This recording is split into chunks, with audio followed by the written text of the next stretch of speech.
Well, let's look at that little girl. She was taken from her homeland and put in a foreigner's house.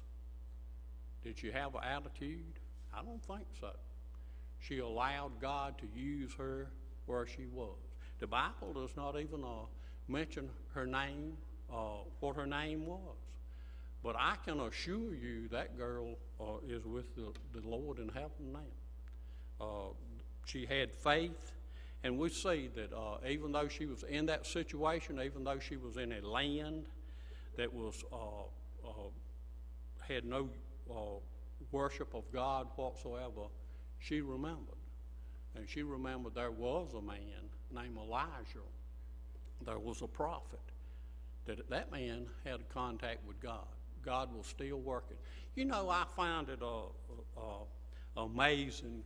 God still works in spite of all of our problems and us getting in the way. God still works. And so as we look at it today, this little girl was willing to be used, and we see rather than having an attitude, she was concerned about her Lord. She said, you know, Master, she said, if he could just go before Elijah, he could be healed. Well, now she had faith and trust in God that he could heal Naaman. It was not an impossible situation as far as the little girl was concerned. And it says in verse 4 and 1, your King James will say, and one went in and told his Lord, saying, thus and thus saith the maid that is of the land of Israel. That one that went in, some of the other versions of the Bible says that was Naaman himself that went in. He was, if you want to use today's language, he was really tight with the king. He was kind of his right-hand man. So naturally, when the little girl said something, she said something to Naaman's wife, and Naaman's wife, that was good news. I mean, who would not tell their husband, well, you know, this little girl says she knows somebody that can heal you of this leprosy that you have that's fatal.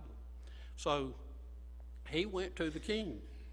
And the king, in verse 5, he said, and the king of Syria said, go to, and I will send a letter unto the king of Israel. And he departed and took with him 10 talents of silver and 6,000 pieces of gold and 10 changes of raiment.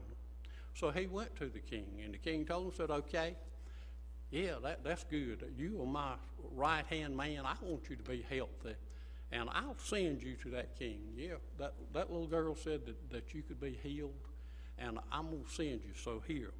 But you know that they kind of did the wrong thing. They went the wrong way, because the Bible tells us in 1 Peter 1, 18 and 19 that we are not redeemed with silver and gold.